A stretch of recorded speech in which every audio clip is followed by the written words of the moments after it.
All right, peace to the family. Let's go ahead and get it started, man.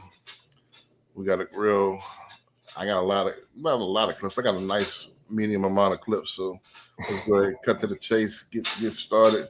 All right, with the intro. All right, my name is Brandon B. Dixon. NMLS 1541210. It's at BNL on all social media. Go ahead, like, subscribe, tune in, so on and so forth. Especially the YouTube. It's at BNL on also right now. Go ahead.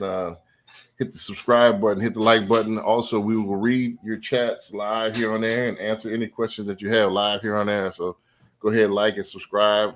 Also, even if you're catching the replay, go ahead, comment underneath my Facebook or comment underneath the YouTube, and I'll answer it when I get a chance. Go to www.applywithb.com if you want to book me for a consultation, or if you want to go ahead and apply for a mortgage right now. Go ahead and get it while the getting is good. Or you can call me 832-775-8357. You can call me 24/7. Also, go to www.brandonbdixon.com if you want to lease, you want to sell, you want to list, you want to buy a commercial property, whatever you want. I got it. www.brandonbdixon.com. And then last but not least, go to cocinvestmentclub.com if you want to go ahead and mitigate your risk and you want to hop into the real estate investment game. All right, so CJ, I got you. All right, what's up, everybody? CJ, broker owner, Greenwood Realty Group, still on social media. Same thing, CJ Sales Texas, CJSELLSTX. Go in there, connect with me on LinkedIn, Instagram, Facebook, all that good stuff.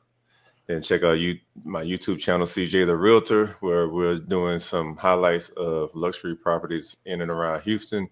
And also we're doing some highlights of our local business owners. So giving you a little information about Houston, especially if you're looking to move here or you're here and not sure about a particular side of town, we'll help you out with that. Also reach out to me, phone number 346-536-3800. If you want to connect, let's have a conversation. I'm here to help. So just reach out to me and I got you. And of course, we want to give back our mentorship program, the Mensa Academy, where we teach our young men knowledge of self-improvement and entrepreneurship. So if you want more information, check out themensaacademy.org. All right, that's a bet, man. TJ Cloud said, "What's good?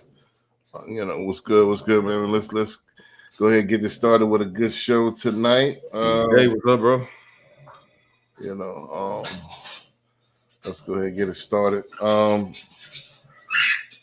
All right, so let's go ahead and roll the first clip. I got a nice array of clips here. So let's go ahead and get started with the first one. Hold on, let me go ahead and share my screen. Wow. All right, cool. All right, let's roll it. Estate client cliches. We want the furniture. Oh, yes, the furniture. My agents have lost many deals for me because of furniture. So if someone says we want the furniture, we say, put it into the offer. I can't replace this house on this corner with this driveway and this pool. You can replace a couch.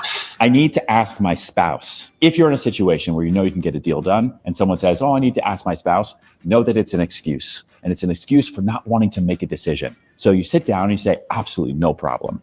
Let's go through the pluses and minuses of making this offer. And what do you think your spouse is going to be concerned with? Walk me through that. Let me help you get ready. And you can start building out a pro and a con list. And you can go into that spouse conversation as a team instead of as an excuse. The most common real estate. All right, so you want to get in on that first? I mean, that's a lot of, it happens a lot, but that, in my opinion, that's something that should be discussed, especially if you're a listing agent. That's something you talk about even before you put the house on the market. When you sit there and you meet with them in the very beginning, it's like, what are you okay with leaving? Because in a lot of situations, if a buyer sees it, they want it. So if they ask for it, what are you okay with leaving? And it could be, I'll leave it, but it's going to be at a certain price. But you always want to get all of that information on the front end, so if and when that happens, when the buyer comes in, then you know how to proceed. And then on the flip side with the buyer, You let them know, hey, this is your options. If you see it, you like it, we can throw it into the offer. Everything's negotiable, but it may come at a price. So are you willing to pay that price? And sometimes, that has to be handled outside of the deal. So you got to pay closing costs. You got to pay down payment. You feel you got the money to pay, for furniture or TV, like whatever you see that's not included with the house. Refrigerator, washer, dryer are not included. So nothing to leave that. Are you cool with paying for that? Worst case scenario. So those type of conversations are supposed to be had on the front end when you're having a discovery call with your client, so you don't have any hiccups or surprises during the process. Gotcha. All right. I mean, I like let me take the second half first on there. I like the fact that he talked about one leggers. I don't know. I don't think you're gonna get too many one leggers in real estate. Meaning that, hey, I got to talk to my wife. I talk to my husband. First of all, you always want to get both parties involved at all times, because what happens is, if they got to re-explain what you said, they probably only retaining probably 5 or 10% of the information. So when they go back and tell their spouse, they only go tell them bits and pieces of what you said, and it's not gonna make the same impact. So you always want to get both parties most of the time. Hey, listen, whenever your husband's available, let's go ahead and talk as a group. To kind of eliminate that. So you try to, get that objection out of the way early, because whenever they go back and explain it, it's always going to be something different. Yeah, and I mean, it's Texas too. I think he's in New York, so it might be different. We're a community property state, so right. Like once you say I do, it's split in half off. So it ain't no let me talk to my spouses. Both y'all both gonna make this decision. Right. So with that being said, you always want to have the both parties involved if you can. Try to orchestrate that accordingly. If you do go, yeah, that's a good thing to go ahead. Let's walk through the pros and cons, to try to attack that. But it's still never going to be effective as you telling them yourself. Right. Secondary information. Don't forget that we do this all the time. They do this probably once in their lifetime. So they're not all the information, even though they're hearing you, they're not listening. Yeah, and then sometimes too, even though they might be married, they still might have some challenges communicating. Right. So you might have to step in and put a plan together on how to relay some information. Right. So you the best salesman. So you want to sell them yourself. You don't want to have the husband sell the wife or vice versa, because they're not going to do as good a job as you could. So I always try to get both parties. And then as far as the first thing, you got that person that hey, they want everything perfect. That happens sometimes. Hey, man, this couch, I want it just like this. I mean, sometimes that happens. Hey, I want this, and I don't want to move it. I want it exactly like it is. And half the time it's from a stager, right? and some of those stagers are not selling that stuff. Right, but sometimes, especially with the wives, they don't want to shop for it. They think it's perfect. All right. Mm-hmm. Don't forget, just like Bobby Brown used to do this back in the day. He used to go to somebody town and buy their car while they was in it. For real? Yeah, that was what we used to do for fun. Instead of buying cars from the dealership, he'll check out somebody's ride. He'll like it, like, hey man, how much you want for your ride right now? And the key word is overpay for it. So if you want the furniture as is, don't be prepared to overpay for it. Shoot, that's what the car industry has been doing for the last couple of years anyway. Right. Marking up over that MSRP. Right. So it can be done. We can put an offer, but don't forget, you're not gonna get, most of the time, if you want it as is like that, you're gonna pay more than market value. Yeah. So that can be done, but be prepared to overpay for it. This is what it is. If that you want it as is, you got to pay a premium. So you got to have that conversation. So with that being said, my man Klaus TJ said, I know we're gonna talk about. We might touch on that a little bit. I mean, shoot. I mean, I don't know if you want to touch on that now, CJ. I don't have no clips for it. Man, I know people that actually got lost everything. So that's a touchy subject for a lot of people. Right. Because dang, I can't think of the name of the city right next to Malibu where it's like an older black community and like they got wiped out. Right. And I seen one guy make a comparison to when Katrina hit New Orleans. Right. When how the wealthy were okay, but then everybody else kind of got, nothing for losing everything. So it's gonna be interesting to see how people get compensated and paid for losing what they lost. Well, I know Biden came out with his notorious $700, that he's trying to get off of people. But my thing is this, or they say that most of them didn't have fire insurance, or most of them had insurance. Man, I don't know if it was in this area, but I saw where some insurance companies just dropped people like a few months before the fire started. Okay. And then you seen what the city didn't have water. Right. I was like, man, that's crazy. Right. I don't know what's going on in Cali, but I think Texas is about to get even more full with folks from over there.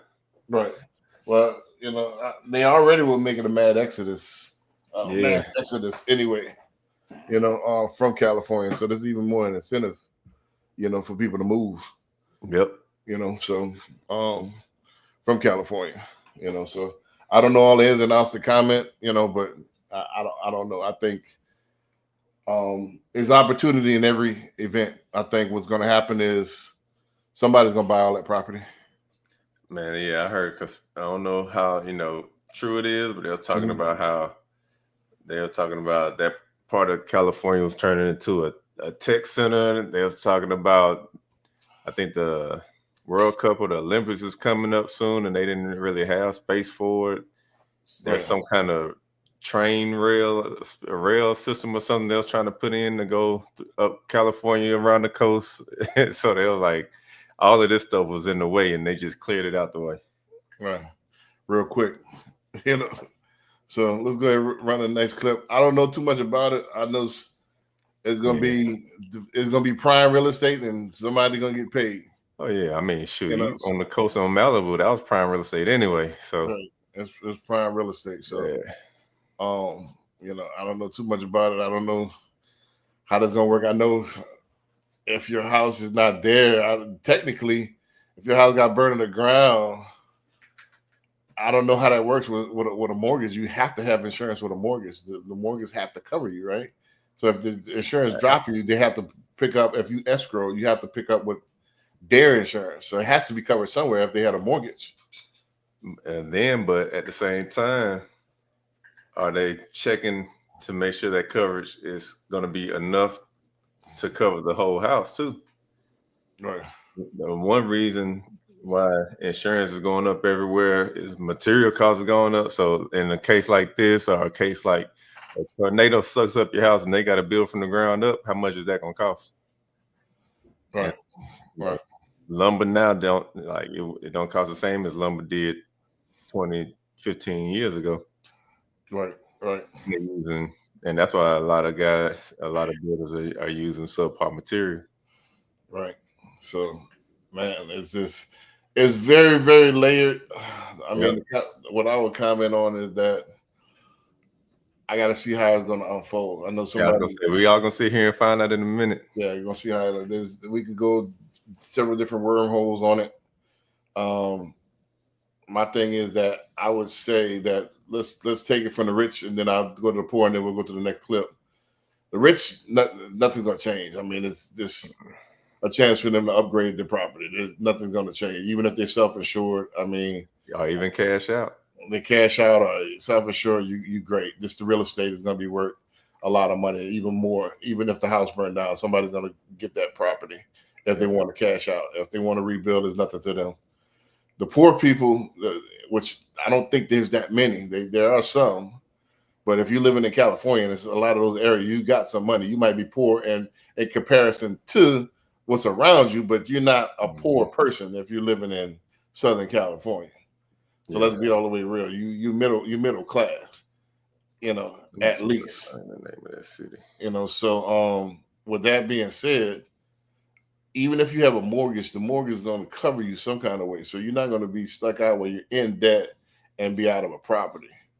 I would think they're going to cash a lot of these people out, and most people are going to take that money and run.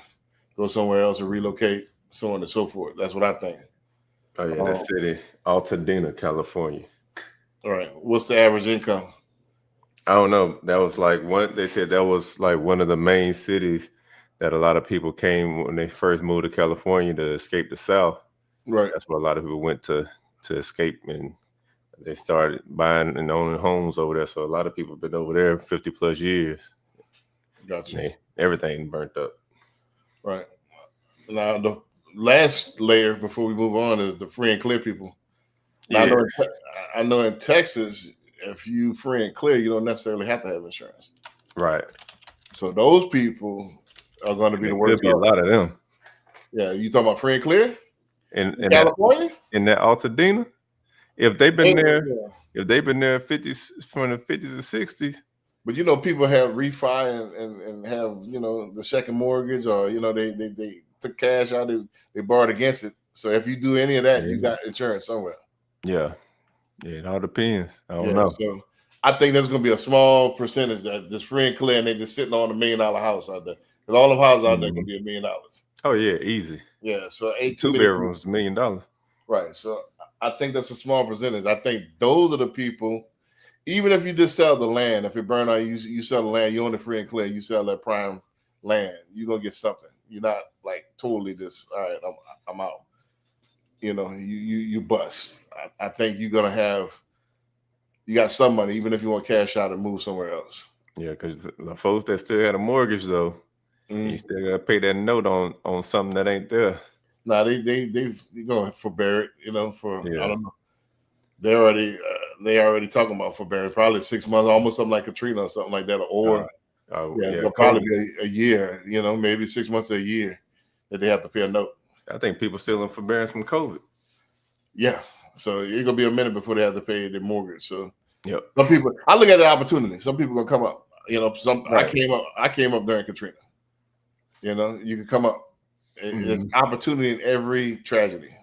Yeah. And a champion turn, like Kanye said, turns tragedy to triumph.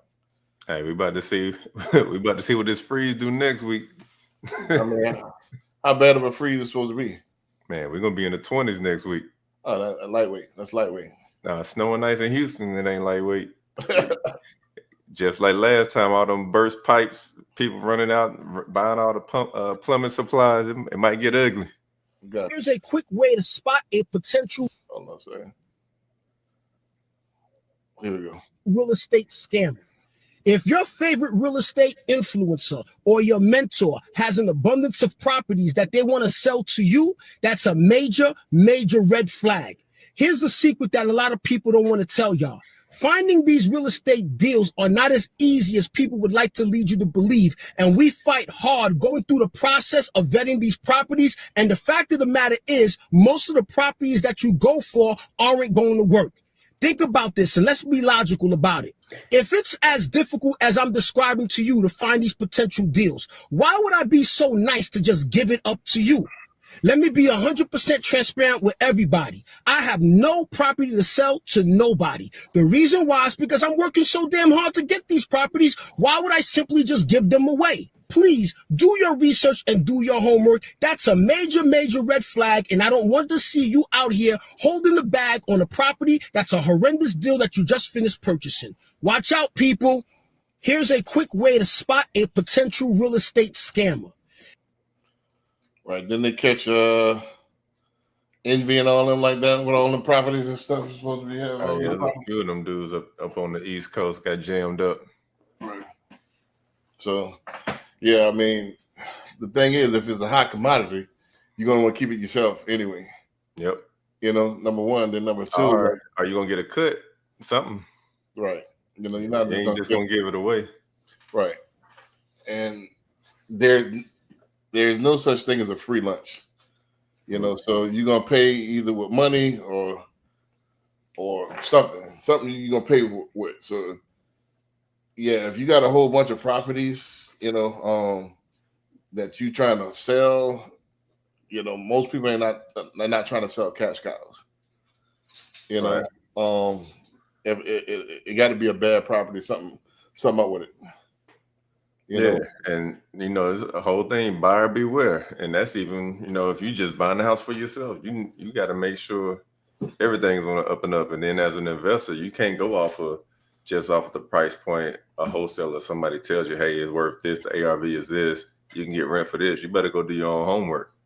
Man, I just had the first ever. I had a appraisal come in today, $106,000 less.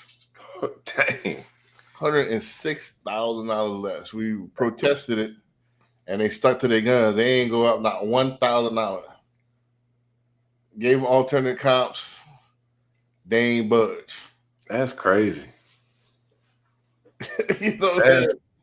That killed the deal, huh? I'm gonna have to switch to the DSCR. So I'm gonna have to do that like first thing in the morning. I'm gonna have to try to switch it. That's crazy. But it killed the points of the deal. Yeah. It took out all the equity of the property. Yeah. So you got to be, you got to be leery of these wholesalers, and I don't know. The wholesaler was trying to get a seller, and then the wholesaler had it appraised. So the appraisal that she got, I guess it was legit, but he came out $100-something thousand more than it was supposed to be. And that's the thing, is like they could be licensed, but right. if they in cahoots with somebody else, exactly. then shoot, just think about it. They hired their own appraiser. That appraiser works for them. Exactly. Well, so they ain't gonna they gonna make it look as expensive and give it as much value as they can. $100,000 off? That's crazy though. Let me tell you.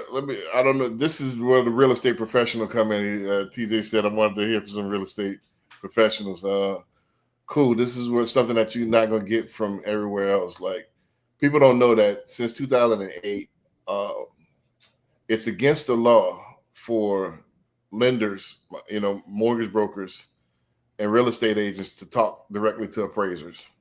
Yep. The reason why, they don't want us bribing the appraiser. But if you're not licensed, like a wholesaler is, that's a different story.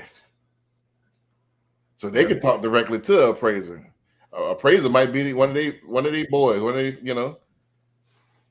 And a listing agent will talk to appraiser just to schedule the appraisal, right. And the appraiser might ask for their comps, right, or something like that. But the buyer's agent, they don't know when they're going out, what the value is, anything, right, until the lender gets it back. Right. So I, as a mortgage broker, cannot talk directly to an appraiser because they don't want me to influence the decision. Right. So, but that's not the case for an unlicensed professional. Right. So if you go in with somebody unlicensed and you go with their appraiser, you got to be leery of, all right, are you in cahoots? Yep. So that's one thing that you got to do to protect yourself. So I had one today. They came in $100-something thousand overvalued. That's not the real value of the property. Dang.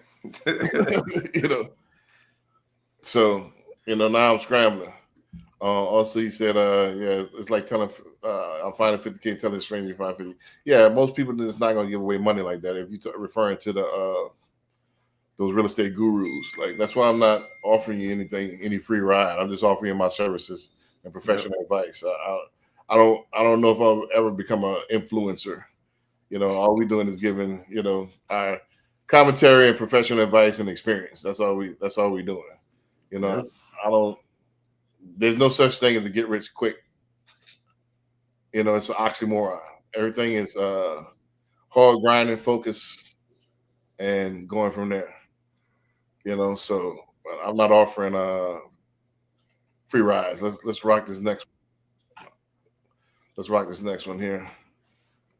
Because I got about 5, 6 more. 98% of the real estate investor fail in this business. The first one is this: don't make this real estate business a priority and make it more like a side hustle. I noticed with a lot of investors, they come in here, they have this, what I call the microwave mindset. Quick, put it in, 1 minute later, bam, I want to make some money. I hear everybody making a lot of money in real estate. I just want to get in, make some money so I can go. They don't want to actually take the time to understand and master this real estate game. If you want to get good at anything, you got to master the game. In order to master the game, you got to understand this is a long game. I don't care if you're flipping business. I don't care if you're wholesaling. You actually have to take the time to understand it and master it. Why 98% of the real estate investor fail in this business. Yeah, I mean, you could take that with anything Right. as well. Most people fail because they don't. They look at the outcome and focus on the outcome before you fall in love with the actual skill of the art. You know, you got to actually master your craft, and then the money will follow you. Most people looking at the money and not looking at the actual falling in love with each nuance and each pitfall and peak of the business. Yeah, he talking about making it a side hustle, but at the same time, you still got to put a lot of work in. Right. Well, he said most of the people take it as a side hustle, you know, and not take it as a serious business. Most people, we talked about this last week, I believe. Most people are part timers. Mm-hmm. So they got their career, and then they do this in case they, somebody that they know give a referral, and they happy with doing the onesie twosies Right. every year, and that onesie twosies pay for the license, and then pay for their vacation, and they're cool with that. That's it. So they don't take it really serious, So, but that's with anything. There's nothing in life that you could give a half-cocked effort and get maximum yield. Doesn't exist. You're gonna put in at least 2 times, 3 times into the game before you get anything out. That's just what it is. That's it, within everything. That's working out. That's relationships. That's anything. You're gonna put out more than you get in. I mean, you're gonna put in more than you get out. That's period. Straight up. Yep, that's real. So get that mind frame together. Tita said that's what we were talking about last week. Real estate agents are part time. Yeah, most of them are part time. They hokey pokey, left foot in, left foot out. And they just keeping their head above water. So I mean, and that's a dangerous thing, because especially now with the lawsuits and the new changes to the rules and the forms, it's like if you don't stay on top of this stuff, that's cause for a lawsuit. Right. Well, I mean, they splitting. The way it's set up is predatory anyway. Let's talk all the way real. Most of them set up for part time. These big EXPs and the Keller Williams, they set up for part timers. They coddle to part time. So you're gonna get a team lead to walk you through everything. In turn, that team lead, not necessarily. I mean, just hear me out. I'm looking at a bunch of these, see how they set up. So you're gonna give Keller Williams 35%. Then you're gonna give your team lead 10% or 15%. So by the time you all said and done, by the time your fees and all that, you left with half. But a lot of these people, if I do a $300,000 house and I get $9,000 and I get back, I really had to do nothing except refer it, and somebody gonna walk me through it, and I get $4,500. That's a win to them. Mm-hmm. So I didn't really have to do anything. I showed them a couple of houses. I drove around, and it's a lay down. I like that, and they're not really professionals. They kind of just winging it. They're more like showing agents. Yeah, they're showing agents. All right, I get $4,500. You do 2 of them. That's a benefit of being on the team. You don't have to you have to do that. They might give you the leads. You just gotta go show. But right. on the other side, they may have you making calls and prospecting. Right. But as a team, there's some benefits with that. But you're gonna pay for it. Yeah, you definitely gonna pay for it. You getting it's almost like working at that point. They're getting most of your cut. So. It is what it is. Let's go to this next one right here. One hack for buying investment properties. Most banks don't want you to use this, but savvy investors know about it and use this all the time. It's called a DSCR loan, and it requires no employment or income verification. So you're not going to have to submit tax returns, none of that. Simply put, if the rent you collect each month covers the mortgage payment and leaves you a little bit extra, the home qualifies. It's the easiest way to buy rental properties without all the paperwork or having to stress out over your debt to income ratio. Because all that really matters with this loan is making sure you can make your payment each month with the projected rent that you'll be collecting. A DSCR loan is how the best investors out there are buying up multiple properties. Home that you're purchasing does not already have to have a lease or a tenant in place, and it can be both single family or multifamily to qualify for DSCR. I help close these loans for savvy investors all the time because they want to get into 4, 6, 8, 10 homes. If they go through the bank and traditional mortgages, this simply will not work. Instead, they rely on this DSCR loan. You can qualify using a DSCR loan in creative financing. If you want to find out. Yeah, it's a sleeper. People be sleeping on that DSCR. Right. So I ain't giving no shine at the end. You know what I'm saying? So, yeah.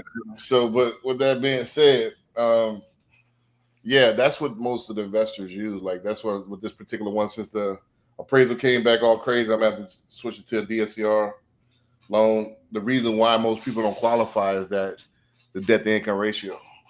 You know, they don't make enough money like to actually carry that debt. But you know, with DSCR, they don't look at income. Yeah, you know, they look like at potential income coming in. Right. They look at the rental income. If the rental income offsets the note, then that's all. You know, you got to have the credit score. You got to have the down payment. You know, but you don't necessarily have to have the income to get it, like a regular traditional loan. You know, so DSCR is good if you got some money, and it's going to be it's a good property. They will look at the property and the potential of it, almost like a commercial loan.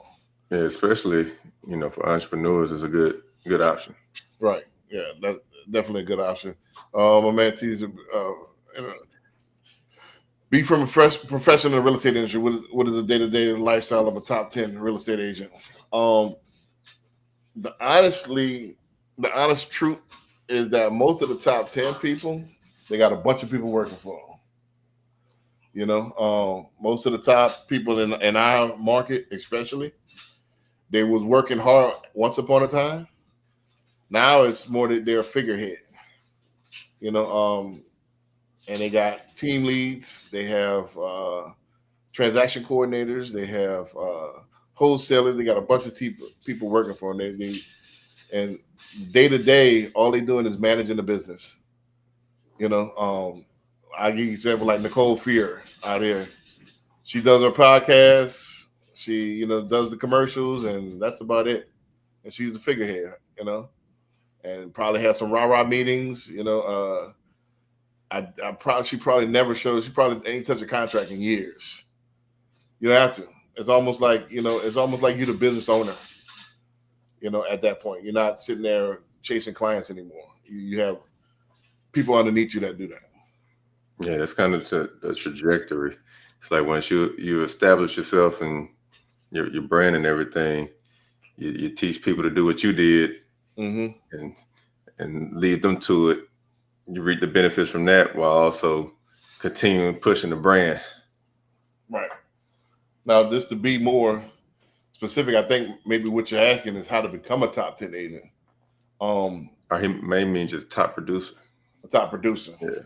So to become a top producer, I would say the first thing you start off with is your sphere of influence. First of all, you got to have a ferocious hustle. I would take it serious 7 days a week. I would do all of the marketing techniques I talked about in previous episodes, where there's going to live events 2 or 3 times a week. I would, hit organizations like my church or religious organization. I would hit everything I can and pass that card out. Secondly, I would use somebody as a mentor, especially to get listings.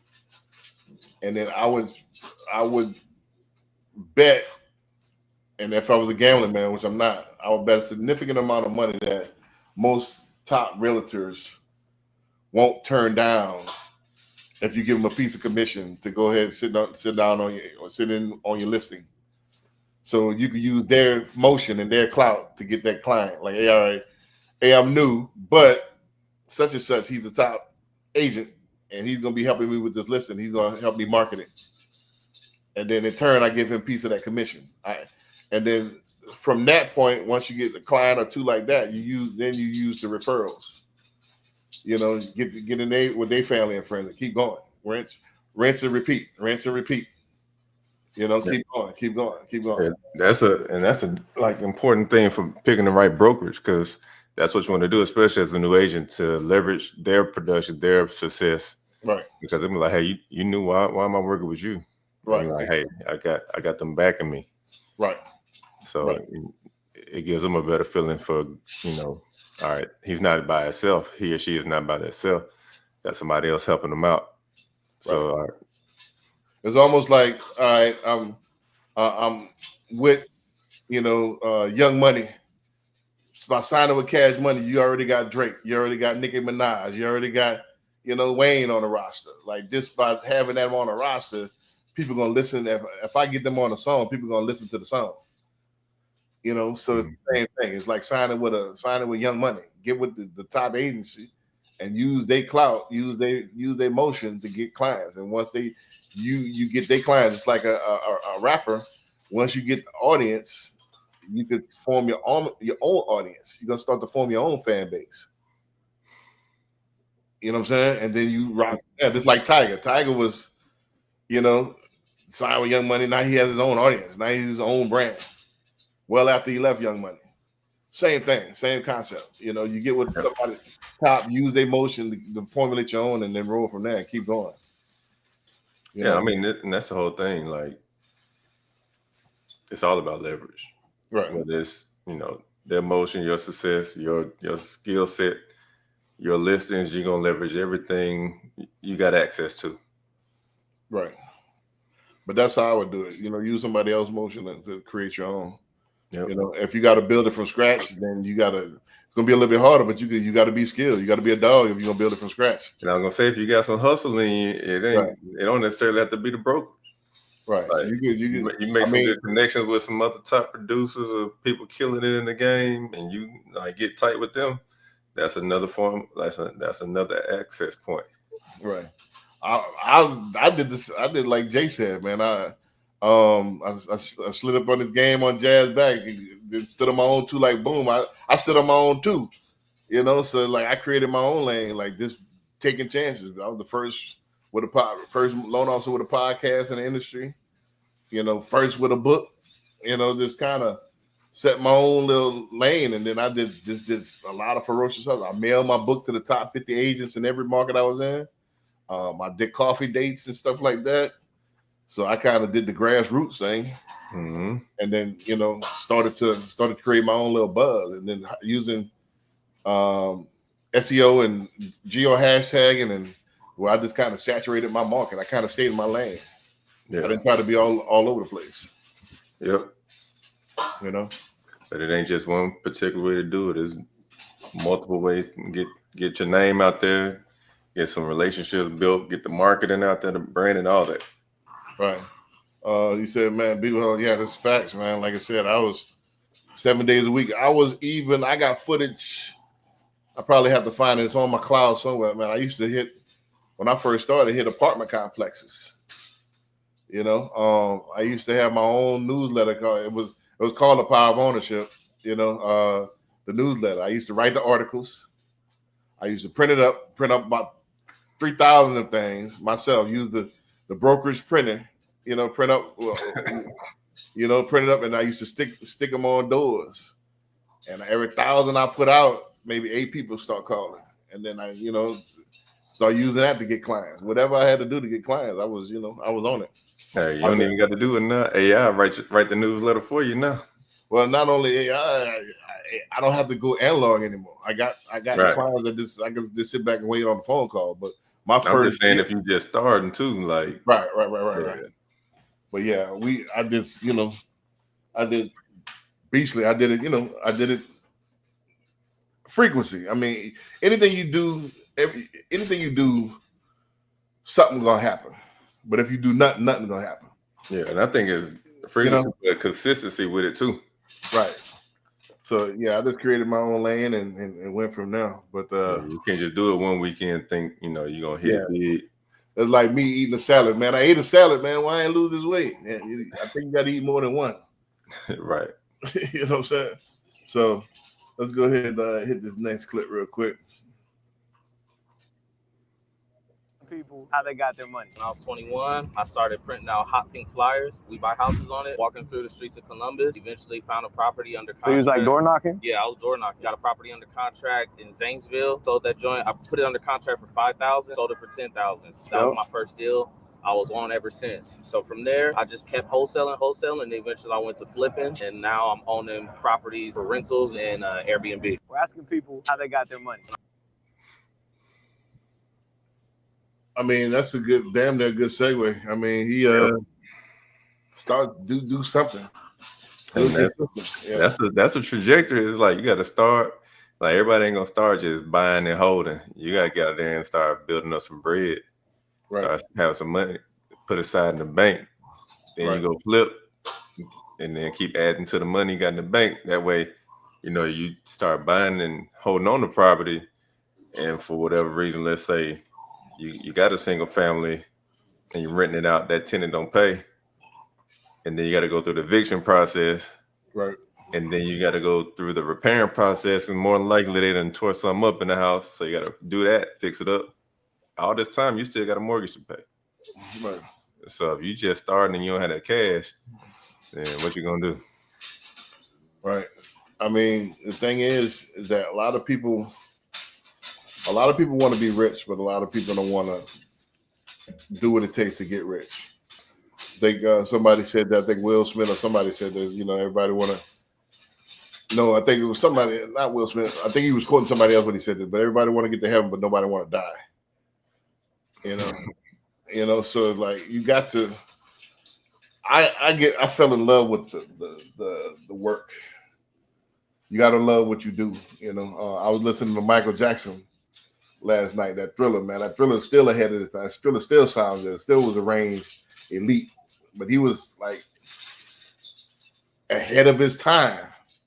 And he was like, he was so far ahead of his time. Nobody could touch him. Yep. Not in that time. Like the way his stuff was arranged and.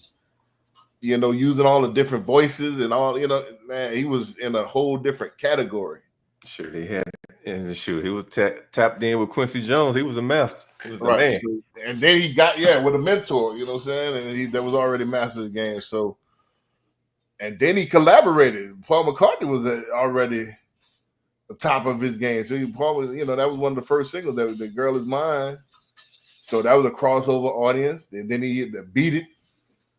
That was like a rock and roll, so he was the first to have like variety. He had some R&B on there, some pop, some rock, so he was like the first to have like a little something for everybody, pulling all them different audiences. Yep. So he go out there and stand on stage. He don't even have to say nothing. Them folks falling out. Right. So, but that's how you got to be in your industry. Whatever you do, you got to be so light year ahead of everybody and willing to try and just be cool at what you do. That's when the money comes. That's when you master. People gonna pay you, because it's just the first the money gonna come, then the status. And once you get the status, everybody gonna fall in line. Everybody in love with status here. Everybody, this is America. Everybody loves a winner. Yeah, and I think it's more like you're saying, you got to be cold at what you do, but not just that. You got to use that experience and that knowledge to add value to people. Right. Because if you just out here, people could tell you out here just want to make money, but if you out here really helping people and adding value, then that law of reciprocation gonna come into play too. Right. You got to make that deposit before you make that withdrawal. Yep.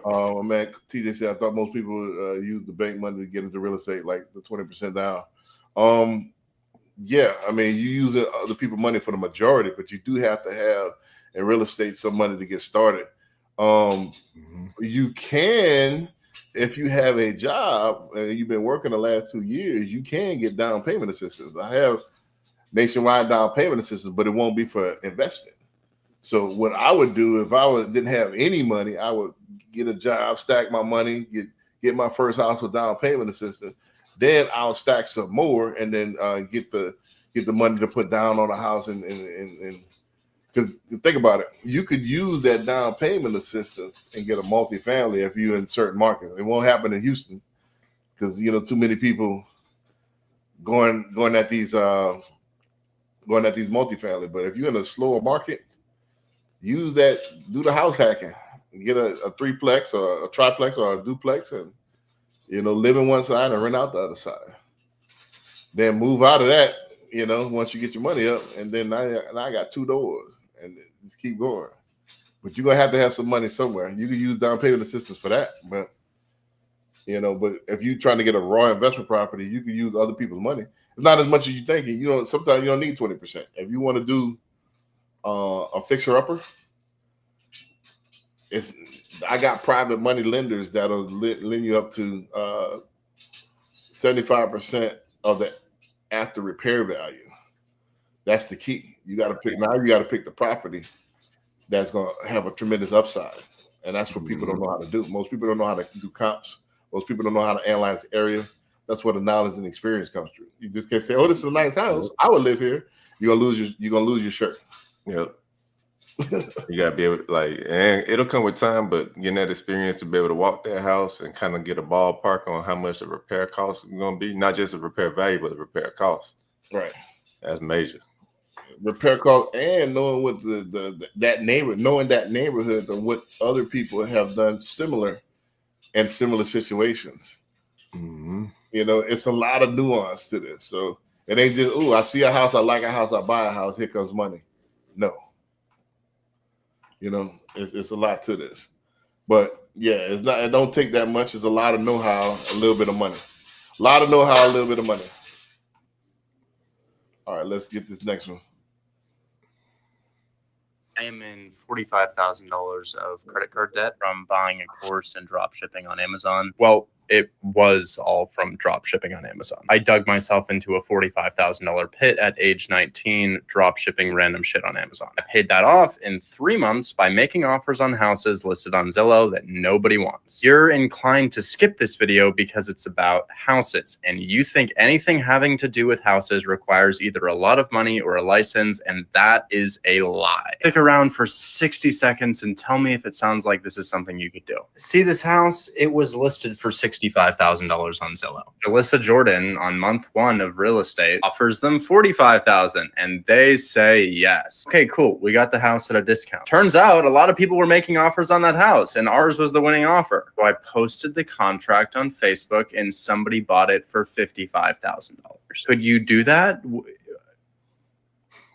I think you could. 15-year-old Daniel McClain did a deal on month 1. And the cool thing about real estate is you can call up the realtor on the address. I gave you the address. You can pause and you can call them and you can confirm the sale on public record. What about this one? This one's actually really cool because it's a full circle moment. As you can see, the house is in fully renovated condition. That house was listed for $130,000. I got it for $100K. And it's renovated right now because I sold the contract to a flipper for $18,000 more than I got it for. And you can confirm that on public record. I am in $45,000 of credit card debt from buying a course. All right, I'll let you get first crack at that while I look for the next one. Yeah, I mean, just e-wholesaling with one difference here, because Texas is a non-disclosure state, so you might have some, you won't be able to get access to all the data as easy as he did, but that's real, because I just I talked to a dude that I know. He bought some land off of Facebook. I didn't even know they was on there like that, but he bought a lot off, way out in the boonies. Bought some acres off of Facebook Marketplace. I was like, that's sketching in the mud, but it actually worked. So my thing is this is what people don't understand. I want to see if you agree with this. Let's go into this land thing. Yeah, you can get land cheap, but it's gonna cost, you're gonna make up the money about all this to get it habitable. You know what I'm saying? Yeah. So I mean, looking at this land, like, man, you know how far out that is? Who gonna build a road to that? You will. And that's one thing people don't think about. It could be landlocked, which means you can't get to it from a street.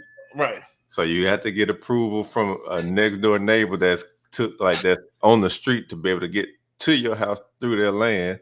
Right. It could have some kind of tax exemption, and if you don't keep that tax exemption, you may have to pay back taxes.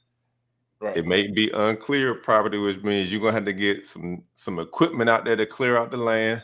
Well, you know what excavation costs? So See, this is what they don't tell you. Yeah.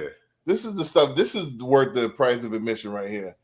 I seen this earlier today. I tried to clip it, but I couldn't clip it. Oh, I bought this acre of land in Arkansas for $758, but it's in the boonies. You're gonna spend thousands upon thousands of dollars to use that land. You know, you're gonna spend all the money back just to get it right. Because think about it. How you gonna get there? How you gonna get there? How you gonna get it to where you use it? Who's gonna knock all the trees down? Who's gonna, how you gonna get water there? How you gonna get electricity there? Nah, what people ain't talking about, right. If you buying land in another state, how you gonna make sure people ain't squatting on it and take it from you? Exactly. How you gonna know there ain't back taxes on that? How you know, what I'm saying? I mean, there's so many different nuances.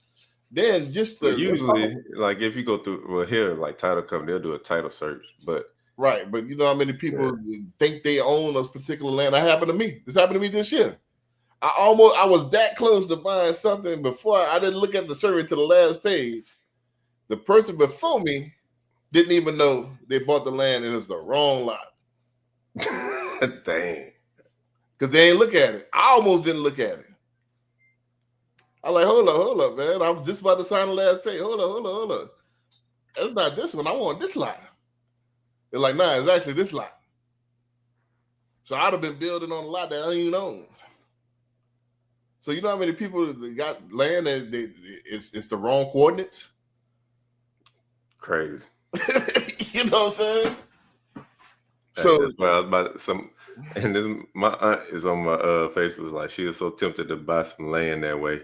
Right. I'm like, it's doable, but it pays to work with a professional. Right. So you don't know. You don't know what you don't know. You don't know what you don't. And this is a big investment. So man, I'm still working on something. I still got to get power ran to my gate. All right, what about snakes? Now I'm in the woods. All right, I got to get some snakes, some stuff to keep snakes out. Shoot, utilities. Like that's what I was about to talk about.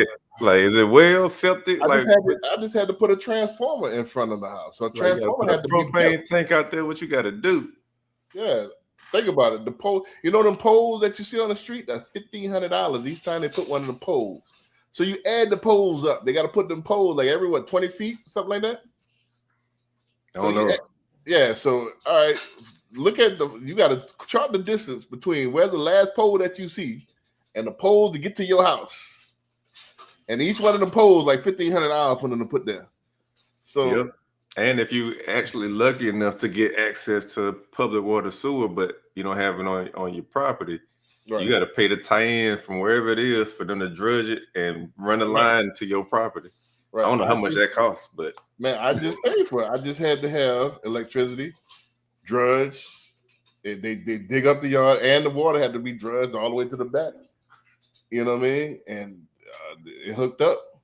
That was I forgot. I didn't want to look at it. I didn't want to look at it right now. Too much money. I didn't want to think about it right now. Yep. It might upset me.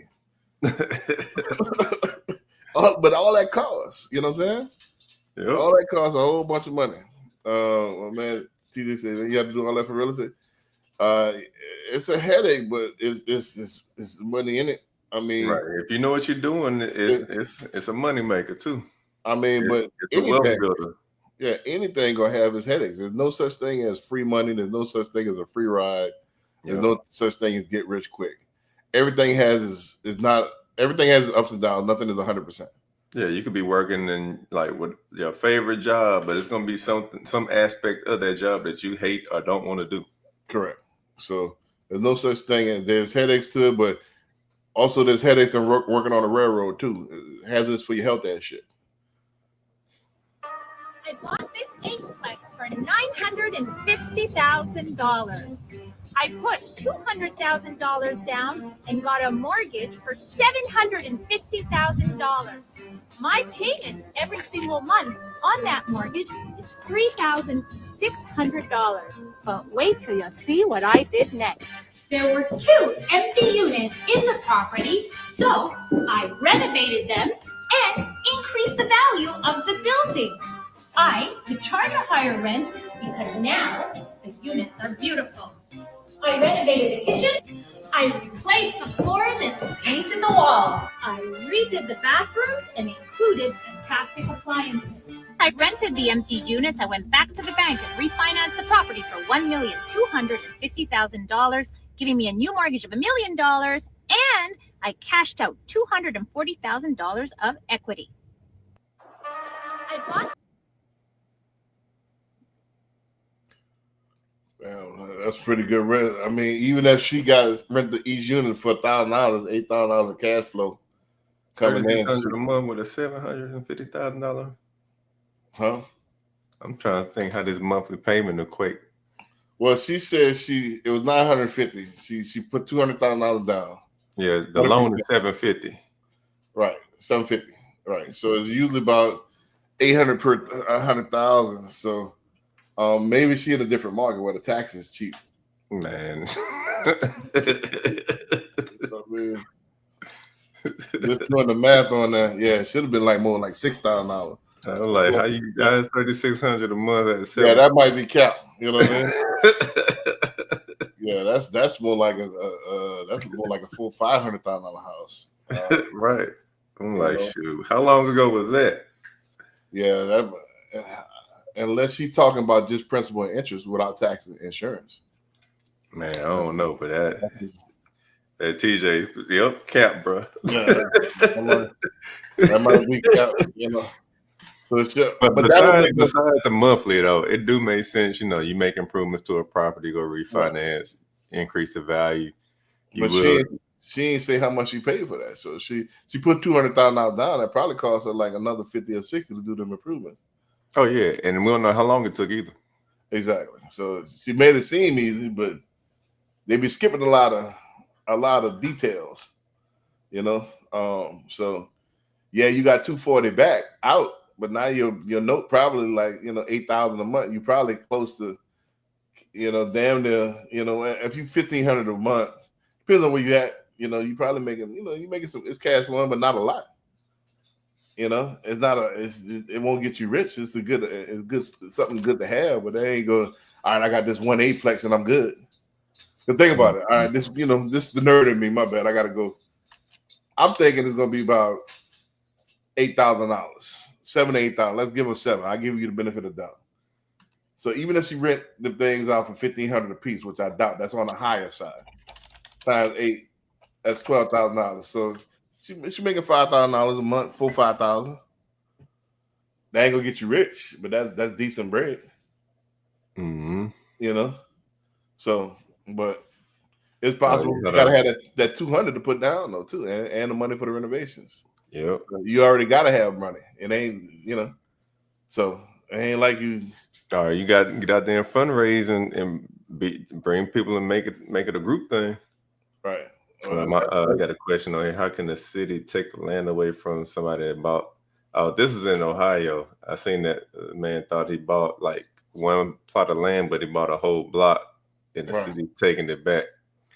I was like, you think you really own property in this country until they do that eminent domain on you. Right. If they want it, they'll find a way to get it. Yeah, eminent domain is, for those that don't know, is that they could, if they say it impedes, the flow of the city, or or it's in the way of their plans. In the way of planning or something, they could just go ahead and do a jack move on you. Yeah, that's they're doing that right now with the whole plans building that speed rail between Houston and Dallas. Right. Like all those people that own the land in between that hadn't been touched, and a lot of those farmers and people that got cattle and everything, they're trying to take pieces of their land. They're fighting. But I don't know what they can do about it. Right. TJ said another question on that. I've never heard anyone ask, "Does anyone become a billionaire off of real estate?" Yeah, he about to get sworn in next week. You know what I'm saying? Oh yeah, TJ. Don't think real estate just houses, bro. It's commercial buildings, it's hotels, is it like all that? Yeah, it's all that. So yeah, he about to get sworn in next week, next Monday. In fact, you know. So and then Warren Buffett. Yep. So many people made billions of dollars off of real estate. But don't think like the wealthy are just getting it off of real estate. It's a tool, Right. and a lot of times it may not be they got rich on real estate is leverage. It could be tax shelters and stuff like that. So they ain't taking that hit on taxes. So it's not just all right. I'm gonna get all my wealth and build everything on real estate. It's like we were talking about before. It's leverage. Right. Most people use it for the tax shelters, because you could depreciate the tax, and that way I could keep more of my money. That's what it's mainly about, Yeah, the fix and flip that's there, that's money, but it's more of I'm gonna buy. Why do you think there's buildings, abandoned buildings that hadn't been touched for all these years? It's tax shelters. I'm not gonna do nothing with it. I just own this stuff for taxes, Mm-hmm. So that's why you got the buildings downtown and like, damn, why don't do nothing with this? Don't have to, they're just using it for tax purposes. That's why you see that stuff. Right. You said thought Trump became billionaire from multiple business, not just only real. Nah, he mainly was real estate, man. He casinos, hotels, resorts, golf courses, all that. Golf courses, stuff like that. Man, think about it. McDonald's is a real estate company. Yeah, they own the land under every McDonald's. Right. It's the land that they buy, and you leasing the land from them as a franchise owner. Mm-hmm. Think about it. If you accumulate all the McDonald's, that they have just in the United States, that's a lot of land. And then I think I told you this last week. Guess who owned the most land in the United States? I found this out at UWM a couple of weeks ago. No. The Catholic Church. Dang. The Catholic Church owns the most real estate in the United States. It's crazy. Yeah, Walmart as well. Like when you think about like commercial leasing, when you own land and you lease it out to, let's say, a Walgreens, they're doing a 99-year lease. Right. So that's a nice little setup right there. Right. Yeah. Same thing you said. It's Walmart too. Yeah. I mean, what they do is they anchor those. They'll buy this land and then they'll rent out, other spots in that whole section. Let's say, for example, right in front of my subdivision, there's a Walmart, but there's also another little strip center that anchors that. So there's restaurants, there's, everything, nail shops, dentists, everything. So that pays for everything.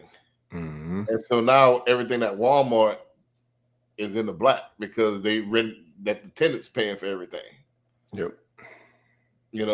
So don't forget Sam's Club too. So they own these big, and they'll anchor with a McDonald's and the McDonald's, or something else, or they'll anchor. I mean, they'll be the anchor, but they have all these other little businesses around it that pay for everything else. Now you see the gas stations. Now they all got like a Burger King inside, a Taco Bell or something. So it's all about like leverage. So hold on, right. I got a question. Is it best to invest in land as opposed to houses? I think it depends, because if you got the bread and this commercial land and you get some investors to build like a strip center on that joint or something, that could be a potential, benefit. Right. But it just all depends on strategy and what you got your access to. Yeah, this raw land that's in the middle of nowhere that's like a savings account. That's not. But it depends too, because like you get these ag exemptions. For example, you can either lease it out to a farmer. Right. If it's land that hadn't been cleared, you can get a lumber tax exemption on it. Right. Because I know people that get paid off their lumber. Right. So you can put cattle on that joint. Cattle, goats. Yeah. Bees, like it's different ways to benefit off of just land without having to build a structure on it.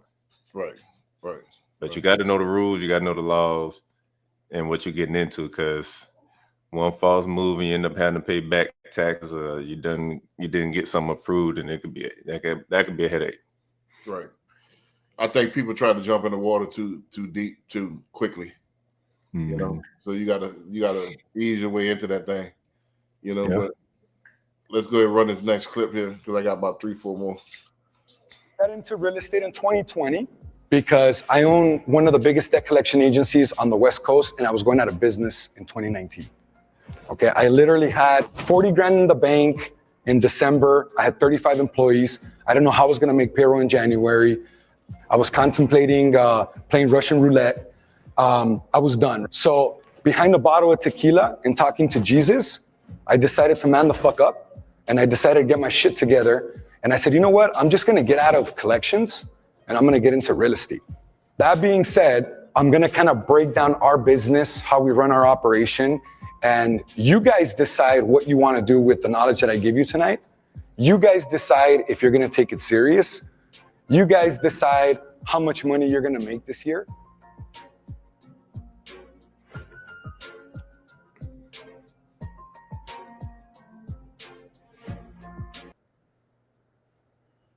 Well, what you think of that real quick? Yeah, depending on what you're doing, you got to be able to have the ability to pivot. So I got into real estate because I got laid off from my corporate job for the third time. So that's kind of what led me to get into it. But going from salary to commission-based 1099 work is totally different. But you got to have the ability, like I said, to pivot, to be malleable, to do something different if you want a different outcome. Right. Yeah, man, like I said, everybody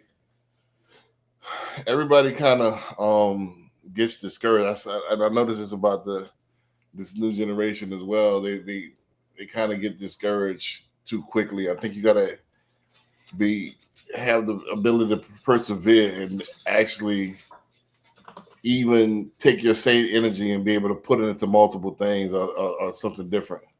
You know, don't forget, it's not you that's done, because you're still alive and you still got the energy. Is that particular pathway might be done, you know, but you know, you still can keep going. So like, I don't know, people get discouraged and take themselves out and get out of the game, and I never understood that. It's like, as long as I got Brett, I got fight in me. So something gonna happen, you know. They drop me off in the jungle. I'm gonna come out walking with the lions. And that's the thing, is like, everybody's not going to have the same path, for one. Right. But two, is so many different ways to get money out here in real estate. Right. So it is really important that whatever you get into, not just get into it, but have a niche, like have a specialty. Because doing like what I said, jack of all trades, a master of none. So you really got to get focused. And I think it's more challenging now, because especially for the ones that are in school, and you got all this technology coming out, making a lot of these future jobs pretty much obsolete in the next 10, 15 years. You gotta shift and you gotta adjust. Right. TJ said, that's really no wonder they didn't want Black Americans to build Black Wall Street back then. I mean, yeah, I think it had a lot more to do than that we're outpacing straight out of slavery, Jim Crow. You know, and then even in the midst of Jim Crow, we're outpacing our counterparts.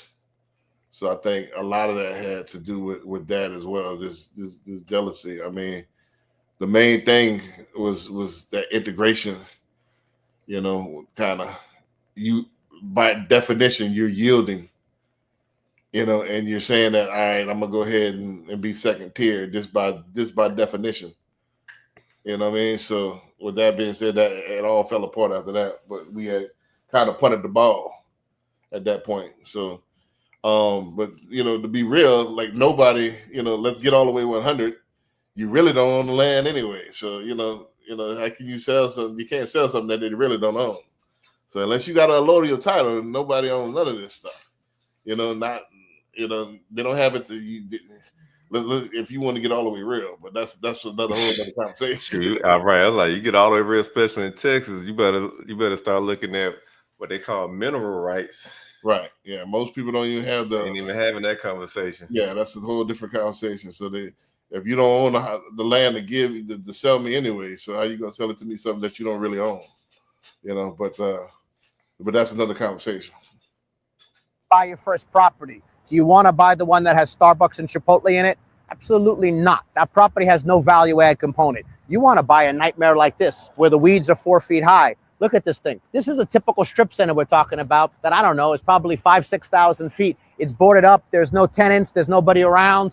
It's a train wreck. Just look at this place. If you have the luxury of finding a property, you want to find a headache like this, because if you could solve this headache, you will make a lot of money. Now, this is a smaller property. These are properties you could get into. And the reason I love these properties for myself and for everybody is because it's multi-tenant. This unit has 1, 2, 3, 4, about 6 units. So there's 6 spaces. If you have 6 spaces, if 50% of them are occupied, you could probably cover all your expenses. Whereby if it only has 1 tenant, if you have 1 vacancy, that means you're 100% empty. I love the multi-tenant stuff. I love a headache like this. This building needs a lot of work, so whoever takes this on has to have time. But if you want to be a successful investor in real estate, you got to know you're looking for the worst, ugliest property. And this is not my property, of course, but this is about it. This is about the worst you're going to see nowadays in South Florida. So get a deal like this. You ready to buy your first property?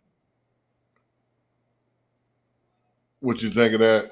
Man, it's some good info. It's like kind of like a half truth. Because you want a headache like that, but you want to know what direction like the city is planning to improve too, because you can buy it all day long. And if it stays like that in that area for the next 10, 20 years, you're going to be swapping out tenants left and right because it's not bringing any more new traction, any commerce over there. So if you're not somewhere that's going to be up and coming at some point, then you might get a really good price, but you're gonna be sitting there stuck. I think with the main thing, he already got money. That's really the main thing, you know. Yeah. You ain't coming to buy no strip center out the gate like brand new fresh. That's what the one thing you missing. You already got money, so that in your lens, yes. But if you on the come up, nah, that's not a good property because you could at worst you're gonna sit on it for a while. And you sitting there and waiting for them to eventually build up where you at. There's a reason why it's not popping no more.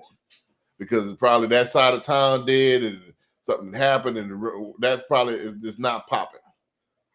And then I'd say apply that strategy to residential though. Huh?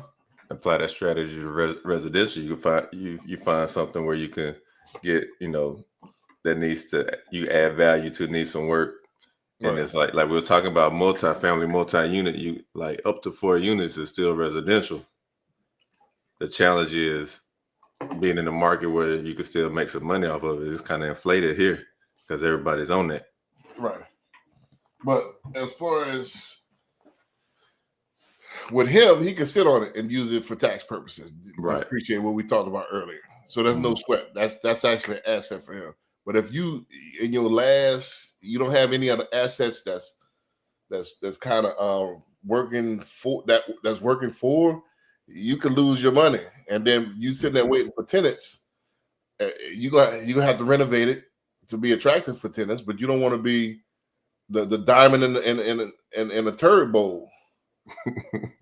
You got this nice renovated in the middle of in the middle of the projects or the middle somewhere. It just depends on where it is. So if it's somewhere that, hey, in the next 10 years they plan on fixing up, yes, hop on that. But if there's no plan, like CJ said, there's no plans to get that area, and there's no tax breaks, there's no tax exemptions. Yeah, it just depends, and then your only little money, don't do it.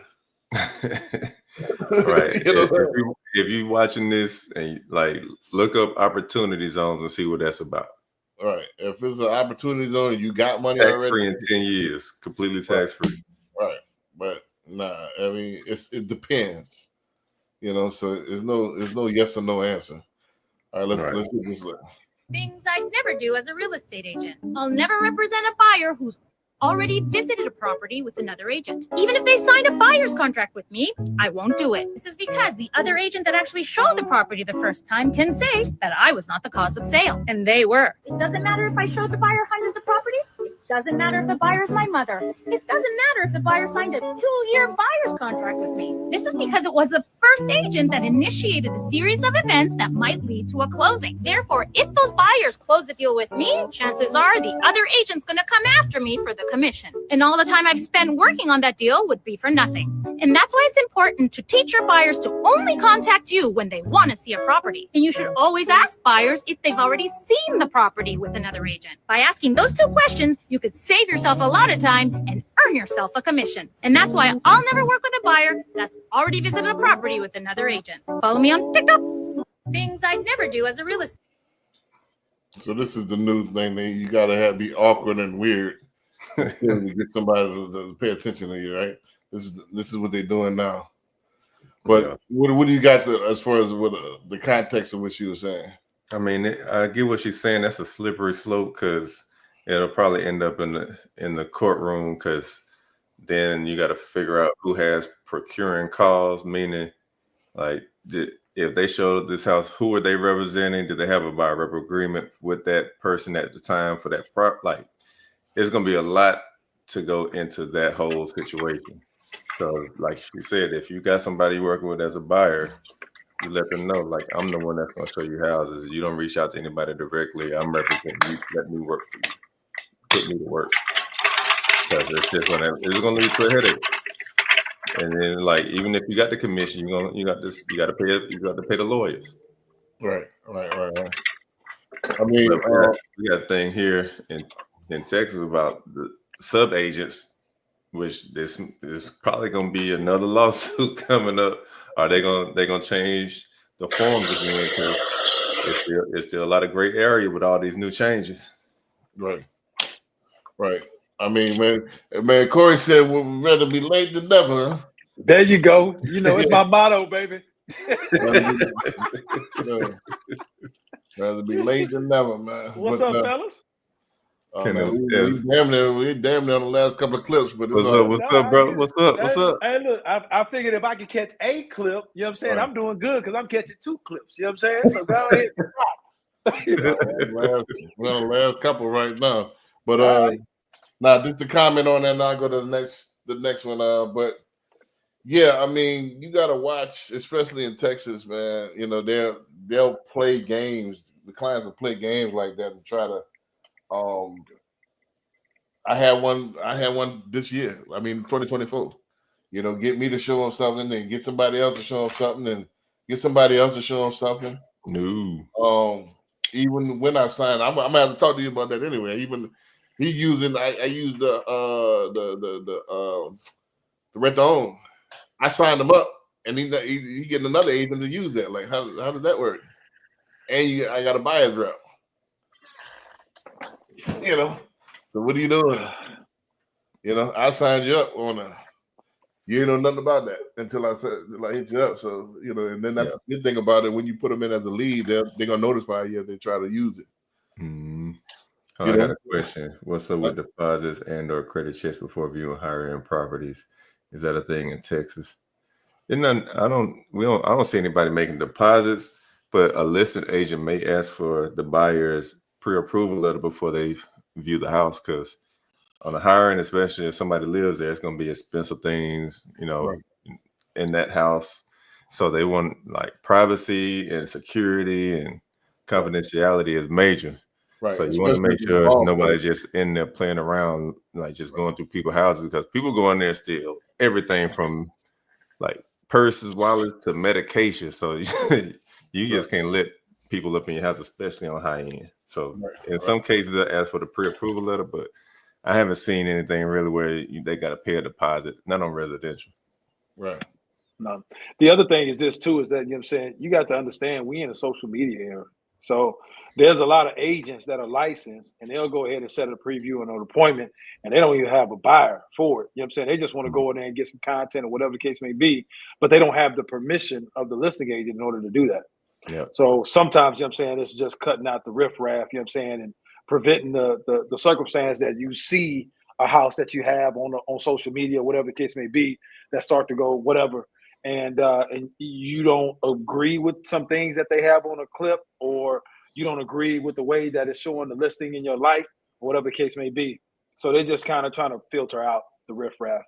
Yeah, and essentially. at least here you can tell when you got to listen if an agent's going with a buyer, because they'll schedule a showing, or if they're going by themselves, they'll schedule a preview, and then you can reach out like, hey, if you don't have approval, you can't just come in here trying to shoot a video to put on your Instagram. Like it's cool if you want to see if you work this area, you want to see what's up and coming and what's new on the market. That's cool, but don't come here just trying to get content thinking like it's cool. Like you got to get approval. Right. But at least what I'm seeing is realtors are still reaching out to you to ask for permission to do stuff like that now. Still. Gotcha. All right, let's hit this next one real quick. Boom. People always ask me, Quill, how do you pay your contractors? So everybody got their own way of doing things, but when it comes to me, I'm gonna give you the 6 steps on how I pay my contractors and how I make sure I don't lose no money. Step 1, when I get an estimate from my contractors, I get an estimate on labor only, never material. I get my own material because I save thousands of dollars. Step 2, no verbal agreements, written contracts only. The contract is going to consist of the scope of the project, the service, the time frame, and the cost. Step 3, I 1099 all my contractors so I can write off a labor expense when it's time to do my taxes so I can save some money with the big guy, Uncle Sam. Step 4, I never pay my contractors in cash. I always pay them with a check from my business. Number 5, I never pay a contract before they start the project. And some contractors are not motivated to work when they already got paid to do a job that they didn't start. Step 6, I pay my contractors in phases. So let's just say the labor is $40,000, and I would pay $10,000 in 4 phases. So let's just say phase 1 is demo and framing. Then the $10,000 we paid once phase 1 is completed, and then we can move forward to phase 2. So you got some contractors that say that they won't start the project unless they have a deposit. Well, they just not the contractor for me. So people always ask me. Boom. What y'all think about that? Yeah, that's even if you're not an investor. Like you don't pay nobody all their money up front. For sure. You better make sure the job is done and done right before they get paid. And when you map out your payment scale, you have to make sure it's in proportion to the way the work is getting done. Mm-hmm. Even when it comes to the 50 or 75%, you know what I'm saying? Like you're not paying them 50 or 75% of what you owe them, and they only drop down materials. They haven't even started work yet. Like that just doesn't make any sense. So you know what I'm saying? You can set your payment scale, but make sure, you know what I'm saying, they're getting paid in arrears. You know what I'm saying? Essentially after the fact, after they complete it, and then I'll pay you. On the day you actually complete it, you know what I'm saying, that's when I pay you. You know, it's to each his own, you know what I'm saying? So I've had some projects where, you know what I'm saying, I've paid contractors up front, but there's a 10% up front just so you can go get your materials. Every contractor is not in a financial position just to go out and put on credit card or whatever the case may be. So, you know, everybody can run their project a little bit different. Obviously, she run hers where she doesn't do anything up front, but 10%, you know what I'm saying, is small in the grand scheme of things, just to be able to get you started on the project and get you rolling. Yeah, and I feel that with paying, like with the company checks or whatever, you got a paper trail, because they can't come back and say you didn't pay them, and then try to put a lien on the house or something like that. Like everything's all above board and traceable. Yep. So when you write it off, you know what I'm saying, the IRS come back, you know what I'm saying, you got paper trail. Yeah, I can they show know my I'm not word just versus bluffing. his. Absolutely. Yep. Absolutely. But I mean, the big thing is just, you know what I'm saying, get a project and get rolling. Look, you know what I'm saying, that's just part of the whole grand scheme of things that you're gonna learn when you get these projects. Right. It's just, you know what I'm saying, it's just the payment of contractors. You'll know when a contractor's full of shit and when they're not, when they bad, when they good, whatever the case may be. You'll start to learn how to read a lot of these contractors and filter out a lot of the mistakes that people make on the first project. Right. I like what she said as far as buying your own material. I mean, if you got a source, because most contractors are going to pay for the material and then add 20 to 25% on top of that. You know, and they're not going to shop with the same vigor that you would. You know, they just gonna they just try to they look at accessibility as opposed to price and quality.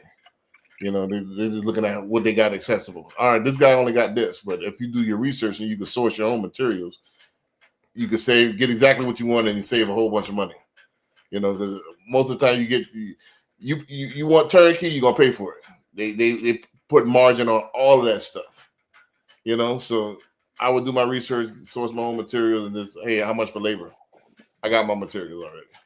You know, in fact, I got a project I'm gonna do. I already found the materials. I'm gonna order it from Amazon because you ain't gonna be able to beat that. You know what I'm saying? And I'm already have it. Hey, I just need this hooked up. How much you gonna charge me? I'm gonna look for the highest bidder. I mean, the lowest bidder. Because if you just this is what I need, and you just have an idea in your head, you're gonna pay for it. Mm-hmm. You know, so the other thing I like what she said as well. Of course, you know that's common. You always want to pay with your business check. You always want to pay in favors. That's cool. I like the fact that she said that she's not afraid to walk away. I think what happens is with us is that we go by recommendation, and just because that person recommended, you go with whatever they say. Now you got to walk away with sometimes with these people. Like, all right, you want twisted to your way. Well, I'm gonna find somebody. You got to be patient enough to find that person that's gonna adhere to what you want. You don't have to go with what they want all the time. You know, I think that's what we get in. All right, that's what you're gonna pay me up front, and you pay them up front, and then they do a botched up job just because somebody else recommended them. You know, go. You know, take your time and find the right person. Hey, just like we said in the beginning of the show, buyer beware. Right, and that is across the board. Right. Tell them no, man. Tell them nope, and can't do it. No, can't do. Can't do it. How that no go be? How that no go? How that go, little Duval, man. No can't do, man. Can't do it. Yeah, I know that's all you trying to say. You know what I'm saying? I want to hear you hit that note again. You know what I'm saying? I'm trying to hear that. Be karaoke king. Right. Yeah.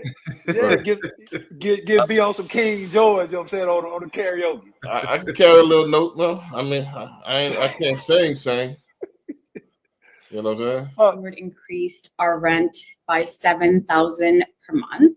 Sisters Yumna and Khadijah Farouk have lived in a Midtown Toronto building for the past 3 years. Their rent was $2,500 per month. The landlord raised the rent to $3,500 a month, and when they had concerns and wanted to change their lease, the landlord raised the rent again to $9,500 per month. We know our building is not rent controlled, so this was always something we were worried about, that if something were to happen, that this could be an issue. And of course, we can't pay $9,500 per month. There's no way he can really be serious about giving us this notice. We were just very shocked. The rent increase guideline for this year and next year is 2.5%, but the guideline does not apply to buildings built after November 15th, 2018.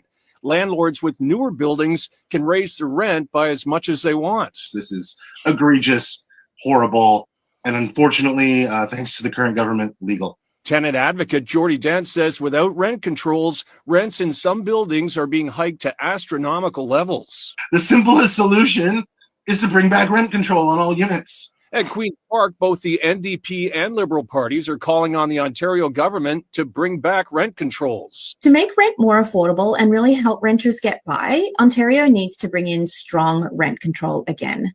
We had strong rent control in the 90s, and it is time to return. Our landlord increased. Boom. What y'all think? He taxing over there, boy.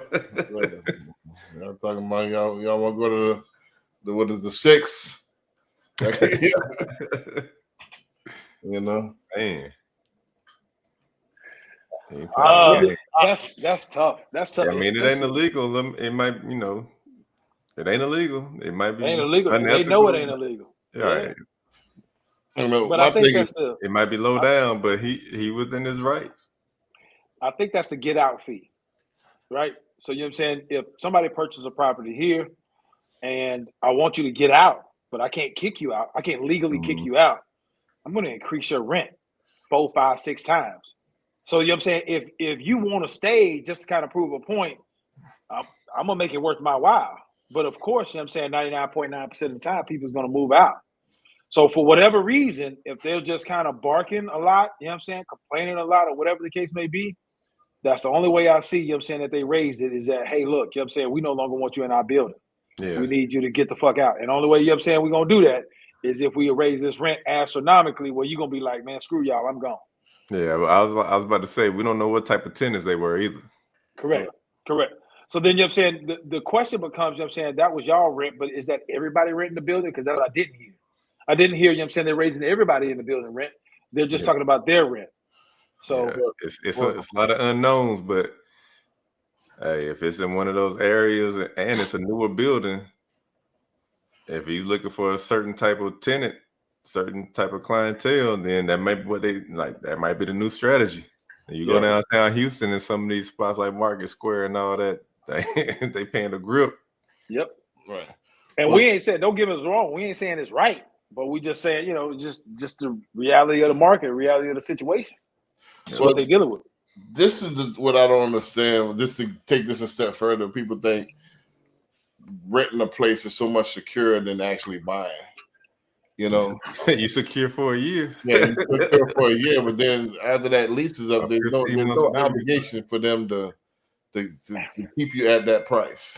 Hey man, it's like college sports now. You know what I'm saying? Right. It used to be loyalty, but now you year by year. Hey, them boys at that portal. Boys at that portal. Hey, look, coach is like, look, man, you know what I'm saying? We got somebody else coming in. It don't look good for you. You might want to get in that portal and move somewhere else. You know what I'm saying? It's year by year now, man. Right. You no longer going to a college with the anticipation you're going to be there for a degree, 4 or 5 years or whatever the case may be, however long it takes you to get a degree. You're there as long as you find a better, until you find a better offer. Then you move elsewhere.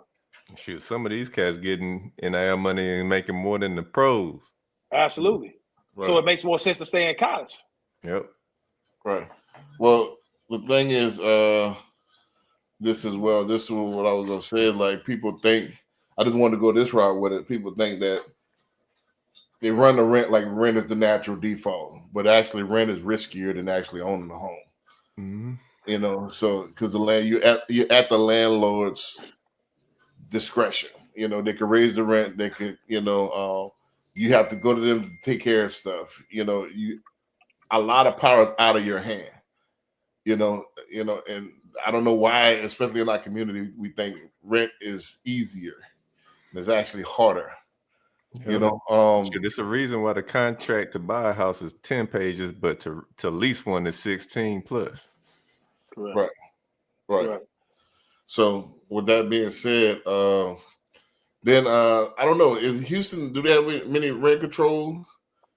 I don't think there's many rent control buildings at all. I don't know of any rent control buildings, you know what I'm saying? It's just the amount of time of notice, you know what I'm saying? Right. So per whatever contract, you know what I'm saying, you got to let them know 30, 60, 90 days or whatever case may be, whatever it's going to be. But the only thing that I know that there's actual control on is just how much they go up on your primary residential property taxes. But outside, even insurance is ridiculous. There's no cap on that, you know what I'm saying? So, Right. So you don't have a lot of control with rent. You save for that year. You year to year, 6 months to 6 months. So that's it. It's the illusion. But the thing I think, you know what I'm saying, for us, you know what I'm saying, and actually owning a home is ego a lot of the times, man. You know what I'm saying? You know, if we have a hard situation and we don't do what we need to do financially, we figure, you know what I'm saying, the people don't want us to buy a house. They don't want us to own a house, so we're going to rent. And it's unfortunate that we think that way, because we actually shooting ourselves in the foot and putting a ceiling on our generational wealth. Right. To you how much I make, I'll just reveal right out the gate how much I'm making flipping houses and wholesaling. Last year, we made about $2.5 million in gross profit. Let's go into business number 2, which is my rental properties. I am netting about $17,000 a month in cash flow. So the next one up would be my real estate brokerage here in Vegas called Forever Home Realty. We profit about $20,000 a month as a whole. Let's talk about income stream number 11, which is the biggest one currently, and that is education. It's one of those businesses that's infinitely scalable. Once you make a course, you can sell as many of them as you want. It's just a matter of how many Absolutely. people are willing to buy them. So as it stands right now with my real estate education, I make about $150,000 a month. And that mainly includes my courses, my 2 coaching programs, and consulting. I'm going to reveal to you how much I make. I'll just reveal right out the gate how much. And boys, they said on the education stuff. Everybody got a program. He is. But you know what I'm saying, every video I watch, you know what I'm saying, I'm trying to figure out who his barber is because his lineup be crazy. Right. His lineup be straight every single time. He Hey, went look, for Vanilla Ice. We got Vanilla Ice barber. you ain't lying. Hey, look, he's the one that's paying $1,100 a haircut. Right. I saw that video the other day, which is crazy. But anyways, man, I'm just waiting for the ding ding ding ding ding ding ding ding ding. But you know what I'm saying, here's the thing is that, you know what I'm saying, he was able to, if I'm not mistaken, you know what I'm saying, he actually started off, you know what I'm saying, he actually made a lot of his money on YouTube, and then he started expanding into all these other different businesses where, you know what I'm saying, now he's like making a shit ton of money, essentially. But at the end of the day, you know what I'm saying, like it's motivation for you to actually get out there and do something, because here it is, this young kid, you know what I'm saying, he had no idea what he was doing. He might have or might not have had a mentor along the way. But the biggest thing is he took action, which 85% of the people outside of him is not going to take action. And then you see where he's at now. So kudos to him. Right. Take It could happen. action. It could happen. Like I said, again, you know Larry. We both know Larry. We went to dinner with Larry when he was in Texas. Larry making $50,000 a month now, and he did this within 2 years. We met him. He was broke. You know, I don't know if the man broke. I ain't. You know, Larry, you watching this? I ain't. You know, he all in your pockets, Larry. I'm not. I'm bigging up. I'm a congratulator. So. But now Larry, within the course of 2 years, this hard grinding shit, man, Larry doing about $50,000 a month. That's what's up. You know, with his downline, that's before he touch a loan. You know, so but and he started from scratch. You know, that's what we was talking about before. You get cold at what you do, right? Yeah, and the money gonna come. Yeah, he got cold at that recruiting.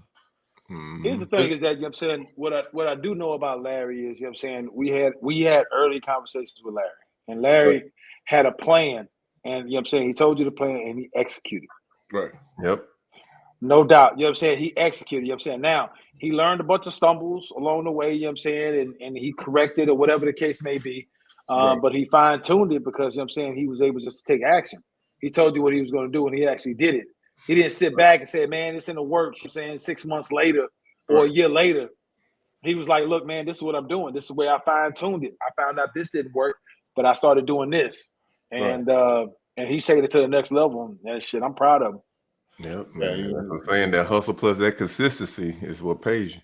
Right. Absolutely. Right. In fact, we need to chop it up on this. He got that AI going, man, and the AI that VAs. I've been dragging my feet. Need to get on it. You know. So, and then that recruiting was up. He texted me this weekend and asked about a recruit. That's supposed to be in my downline, and I ain't follow up. He follow up with me to follow it up. So he on it. So you got to be cold at what you do. He on it. This dude right here, pessimist, but I think this dude here paid to be a pessimist here. This next dude I'm about to clip up. But let's see what he's talking about. He's definitely a pessimist, a contrarian. They devastate the real estate market. They're looking to add what's called the phantom capital gains tax on real estate. I buy a house today at $100,000. A year from now, the house is worth $120,000. I have to pay tax whether I sell the house or not. No. I have to pay tax on the $20,000 gain, regardless of whether you realize it or you don't realize the gains. You're gonna pay taxes. This is the proposal that they're putting out. The whole point of real estate and being wealthy and real estate gains is because all the benefits, tax benefits that you get. But once they remove that, who's going to fucking dabble in real estate? Why would anyone? The plan here is just to make sure that there is no middle class or upper middle class left. I got to be fucking honest with you. They're even going after the wealthy. So unless you're elitely wealthy, I'm part of that group. I feel like I'm being hunted. 100%. It's going to What is this dude talking about? No, I think that was a part of Kamala Harris's thing. Like she was gonna tax unrealized gains. Okay. So if something had value, even though you don't cash out on it, like your stocks grow, your portfolio grows, and it's building up in equity, you had to pay tax on it. And I think that was going to be one of her policies that she got elected. I see what you're talking about. Yeah. Right. So since she ain't get elected, I don't think we got to worry about that. But that was what they were talking about at that time. Because if you look at the date, it was July last year. Yeah, I remember that. I remember that. Even that still- would have been dumb. That would have been dumb. Even still, you know what I'm saying? You know, let's just say, don't like to live in a hypothetical world, but you know what I'm saying? If you're thinking about it, there's the you know what I'm saying, the initial thought of an actual process and the actual reality. And a lot of people don't think about the reality. They just kind of take the thought and run with it. It's no way, you know what I'm saying, when you're talking about the millionaires, you know what I'm saying, like 90 plus of millionaires having their money in real estate, there's no goddamn way that would have passed. Yeah, It's no way. It was not just real estate. It was going to be everything. Any type of thing that it's like it's a great thought. You know what I'm saying? And to me, you know what I'm saying, it's just like Social Security going away. It's a great thought. It's a great thought, but it's not going to happen. You know what I'm saying? And the government is not going to let it happen. So essentially, you know what I'm saying, like I get it what he's saying. You know what I'm saying? It's great clickbait. You know what I'm saying? You know, it's going to get him a few more followers or whatever the case may be. But even regardless of which way it goes, you know what I'm saying, the reality of the situation is that never would have came to pass. Hey, it shook a lot of people up when they came out with it though. But you got to understand, you know what I'm saying, you know, a lot of those people that's, you know what I'm saying, higher ups in the government, you know what I'm saying, they own real estate, right? Because of the tax write-offs and all the other benefits that it provides. Why would they shoot their own selves in the foot, regardless of what side of the fence you on, left or right? It just doesn't make sense. That's just like, you know what I'm saying, at one point in time, they were talking about getting rid of depreciation just because it's a paper loss. It was a thought, you know what I'm saying, and everybody went crazy over it, but it was just like the higher ups, you know what I'm saying, like they benefit from it. The lobbyists benefit from it. It's no way they're going to let that happen. And here we are in 2024 still being able to take advantage of depreciation. So, I mean, you know, it depends on how you look at it. Where you want to spend your energy, but you know what I'm saying, you need to think about it. You know what I'm saying? Is it realistic to make it all the way through? I don't think that was going to make it all the way through regardless. Right. Last clip for the road, man. This ain't have nothing to do with nothing, but I thought this was funny. So, you know what I'm saying? Let's go ahead and run this one, man. This is really like you good for the randoms. This is a rando, but it Oh, relates. God. It Oh, relates. God. It relates. This one better not be about dogs. Look, bro. I'm sick right now, but look, I had to make this video. First of all, I want to say this: $59 an hour, 80 hours a week, $27 overtime, 4 hours over. But someone made $1,487 overtime money. The head made $100 gross pay, $1,600, pretty much $1,600. That's a lot of money. $1,600. Federal income tax, $149. That's weird because my federal income tax, that's every 2 weeks. That's supposed to be $200 taken out federal because my federal income tax, I get paid every week and they take out $100. So I don't know how to work. Social Security, Medicare, it seemed about right. Now you look over here, you got child support 1, child support 2, child support 3, and 4. Then you got vision, dental, and core health. Now I'm saying this, look, to all the people. Then you get his net pay. Look at his net pay. Net pay, $116. The reason I'm making this video is because I need all the women to comment on this video. All the women that have kids that's got their kids on child support. Now I'm gonna ask you something. How do you expect this man that's bringing home $116 to get a crib, to get his car, and come pick up his kids? How? She don't give a damn. She don't give a damn. Nowhere to live. I don't care. Then you say, we'll find another job. If you find another job, child support go up. They take out more. So how do you expect him to come pick his kid up, get a house, and see his kid every week when he's homeless, where he got to go live with his mama and auntie because he can't afford nothing? So I'm work with me, people, because I'm confused. I'm losing my mind because I'm trying to put the pieces together. I don't want to attack nobody, but I'm trying to figure it out. I'm trying to figure out what's going on. He making $18 an hour. $18 an hour. Okay, let's say if he didn't pay child support. Let's say he didn't pay child support, and he's bringing home $1,600. Y'all can't work with it. Y'all can't say, "Hey, you know what? Just give me $100 here and there," so he could come pick his kid up and he could get a crib, so he can at least have $1,000 every 2 weeks. $1,000, that's still not enough for every 2 weeks. That's $116 every 2 weeks. 2 weeks. At the month, that's $200 some dollars. So you expect him to get an apartment? He got 1, 2, 3, 4. He got 4 kids, so he got to get a 3-bedroom, 4-bedroom house. And that's going to be about $1,500, 16, maybe $2,000 a month. He can't afford it because he's paying that much. That's all he's getting back. So my question is to y'all females, when y'all be on here bashing black men, talking about men need to come see their kid, how can he come see his kid when he don't have a crib and he don't have a car to afford one?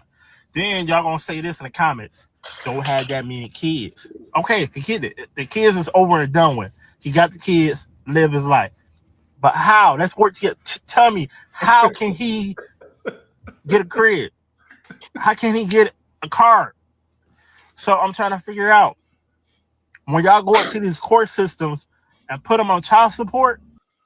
You get the point.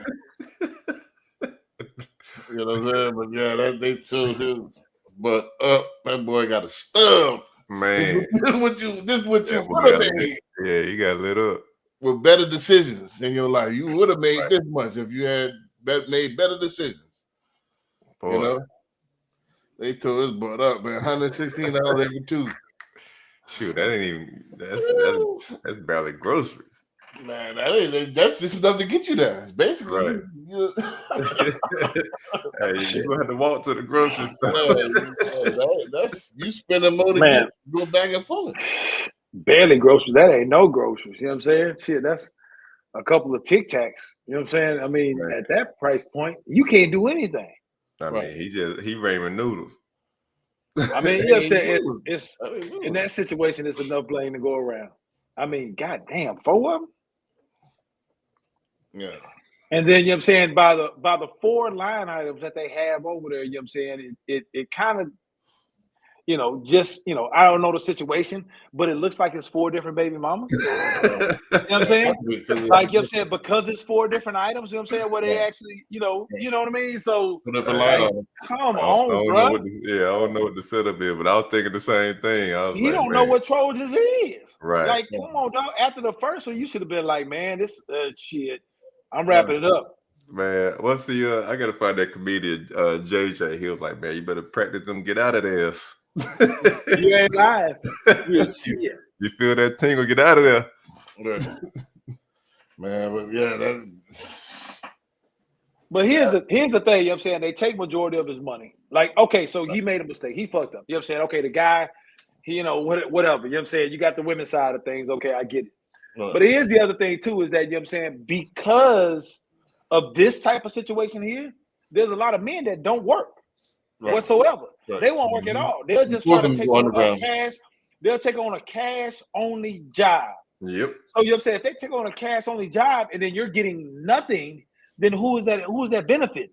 Right. So at the end of the day, when you want him to do subpar okay, so that he's able to survive, so at least he's able to spend time with his kids. Right. But with this here, you know what I'm saying, you just like, man, you know, shit, I can't even take my kids for a McDonald's. No. Right. No ice cream. You go out. Let's go for ice cream, kids. Good thing the ice cream Ice cream machine look like? broke at McDonald's. You ain't lying, because that saved you. Oh, damn, they broke it. We can't get you ice cream. Right. Let's get on this value meal. Man. Yeah, man, that's good. Yeah, man. I think, like I said, there's just so many layers to this, but I can't get into all of them. I mean, I would say this, man. Like I said, the only advice I would have to him is, like I said, if he already working 80-something hours, you're gonna have to work, you're gonna have to work 120. Advice I would have for him is don't have no more. Yeah, definitely. You ain't got you ain't got much left to go around, dog. You know what I'm saying? You might want to go celibate or wrack that thing up. One or the other. Right. Hey, you better go work something out with your BMs, man. Right. Well, if that's it's $1,000 every 2 weeks, so you paying $2,000 a month. That's actually cheap for 4 kids. I don't know. In relation to his pay, that is definitely not cheap. That's his whole damn check. But see, that's not bad for 4. You got 4 kids, you only pay $2,000. I was paying $800 in the early 2000s. I was paying $800. But it was based off your income, though. He making $232 a month. B, where he gonna go? What he gonna do? Right. You was paying $800 because you was making what you was making. Right. Right. You know what I'm saying? I only had one black child though.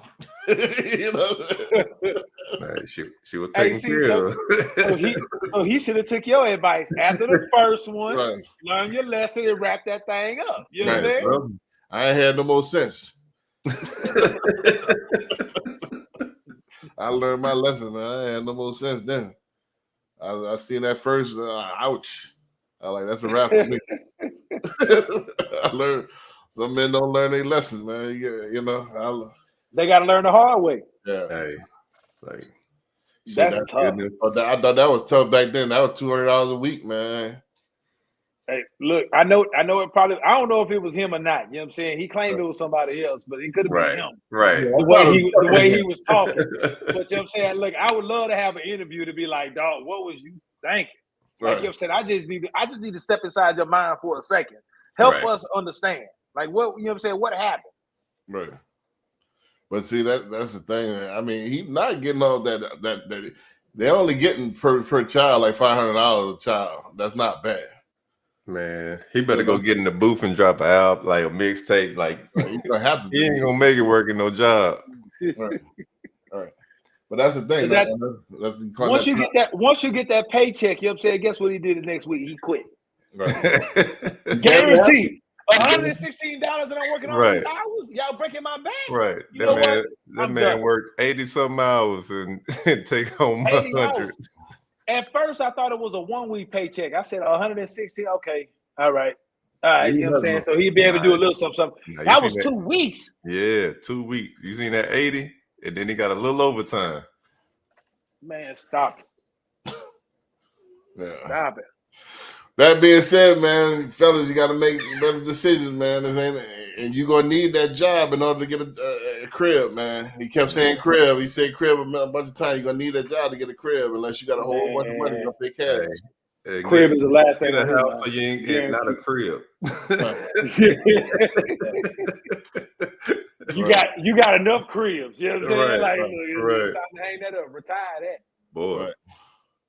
With that being said, man, we're going to see y'all next week, man. Peace.